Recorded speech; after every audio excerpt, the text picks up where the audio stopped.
Alright y'all, welcome back to the Foxbody Junkie YouTube channel. If you guys saw that intro there, picked us up a new project.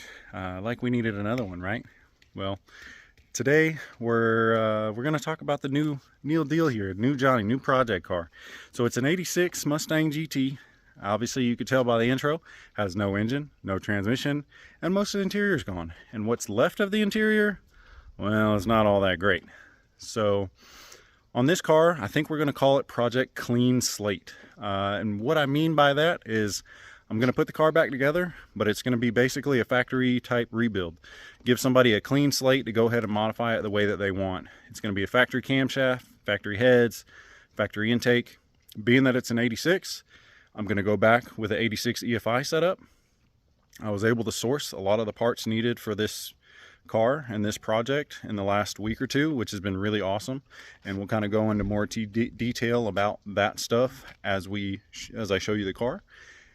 So without further ado, let's go ahead and show you the car. I'll turn the camera around and you guys can check it out. So here we go. Like I said, 86 GT. It is a T-top car. The car's got a decent paint job on it. I wouldn't say it's great. There's definitely quite a few flaws here, but it'll be a good car for, like I said, somebody to have a clean slate, something that they can modify or just drive as is.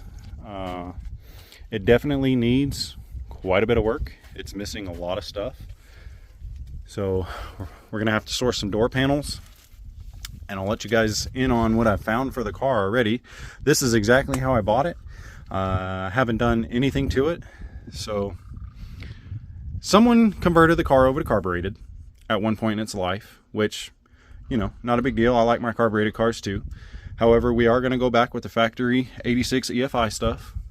So we were able to source all 86 wiring front to tail with the computer, the harness, all that stuff. And just today I went and picked up a really decent condition 86 GT interior.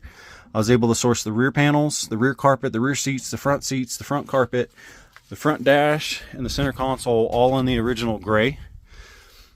So that'll be a good addition to this car. We will need to pull the dash out anyway, because I need to go ahead and delete the AC stuff out of the heater box, because we're going to run just a heater only on this deal. You'll notice these headers sitting here in the car. These I actually scored at a junkyard, believe it or not. There was an 82 GT local to me that I went there for some interior parts for the 79 coupe build. And the car had a set of hooker shorty headers here, and it also had a set of GT40 heads on it and an Edelbrock intake. I was kind of blown away that all that stuff was still there. So I went ahead and took all that off. And these will be a nice addition. We are going to probably use these on this car, so that'll be good, because I was going to just use factory manifolds on it. So at least it'll have a set of headers. We'll spruce the engine up a little bit.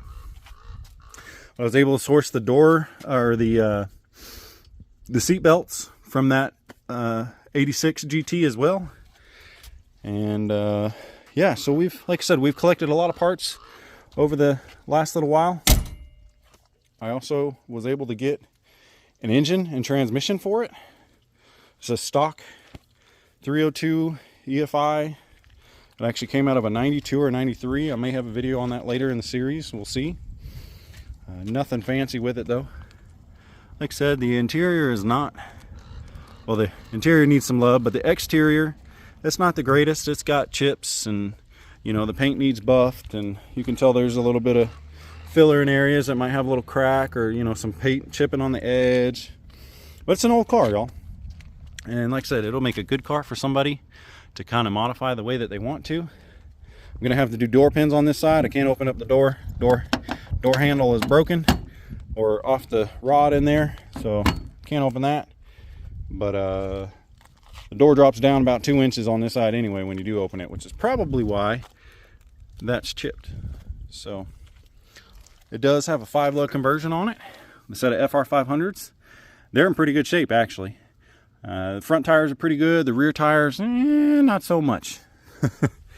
So that's a good plus to this car.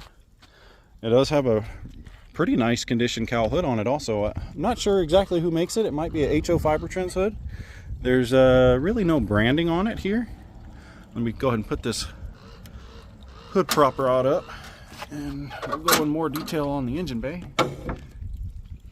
Obviously, like I said, someone converted the car over to carbureted at some point in time. It's got a MSD 6AL ignition box. You'll notice we've got some damage up here. It might have been in a little fender bender at some point in time. Not the end of the world. We'll go ahead and dolly this back straight. I'll weld this up, and we'll weld this back up and try to just make it look as good as we can make it look. Now, there is a lot of rigged shit on this car, and we're gonna have to fix a lot of that, all of it. If we see something wrong, we'll try to make it as right as we can.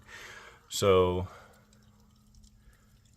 like I said, I gotta find a good set of fuel lines to put back on it. I've got to put an EFI tank back in it. It has a sumped tank right now.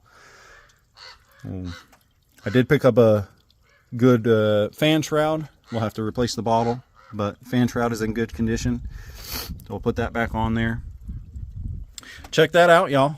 We got a blue lower Ford hose on it, so we'll clean that bad boy up and put it on our 79 coupe build, match our upper hose. So, and just rigged shit like this. I mean, come on now. You really had to weld a nut to the fender apron to bolt this down. I mean, you couldn't have just left the starter solenoid on it. It's just stuff like that. It's, you know, people do to these cars. It doesn't make any sense. If you look down here, you can kind of see right here, this double back tape. That's a door molding underneath the radiator for isolation. You know, these fancy dancy radiator hold down brackets, man, those look good. You know, I'm not trying to shit on anybody, you know, if this was your old car and you did some of this, but stuff like that, I mean, there's better ways to do stuff. We got to fix a little stuff like this. Try and figure out what I'm gonna do with this to clean that up.